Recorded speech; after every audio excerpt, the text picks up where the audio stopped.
আসসালামু আলাইকুম, welcome to my brand new video. নাচ পড়তে উঠে দেখি বৃষ্টি পড়তেছে, অনেক সুন্দর আবহাওয়া। কিছুক্ষণ বৃষ্টি দেখলাম, আজকে একটু বাইরে যাব, এই যে রেডি হয়ে বের হয়ে গেছি। এখন দুপুর, এই যে আমরা চলে যাচ্ছি রিক্সায় উঠে। আবহাওয়াটা অনেক সুন্দর ছিল। পৌঁছে গেছে আপুর বাসায়। আপুর বাসায় অনেক সুন্দর করে সাজিয়েছে, আমরা অনেক গল্প করতেছিলাম। এরপর আপু খাইতে বসায় দিল। আলহামদুলিল্লাহ, আপুর রান্না খুবই মজা, এটা খুবই মজা হয়েছিল।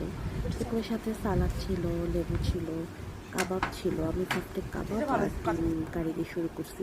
আমি সাধারণত ডিমের কারির ঝোল খাই না, বাট আপুর এটা খুবই ভালো ছিল, তাই আমি খাইছি একটুখানি। তারপর আপু তান্দুরি চিকেন দিল, এটাও ট্রাই করছি, এটাও খুবই ভালো ছিল।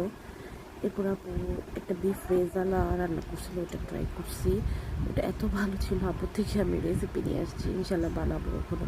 এরপর খাওয়া শেষে কোক খেলাম। তারপরে সবাই মিলে আবার অনেক গল্প করছি। আজকে দিনটা খুবই ভালো গেছে, অনেক আড্ডা দিছি। আপু কাস্টার্ড বানাইছিল, কাস্টার্ড ট্রাই করছি। তারপরে সন্ধ্যায় চা খেয়ে বাসায় চলে আসছি। আলহামদুলিল্লাহ শেষ।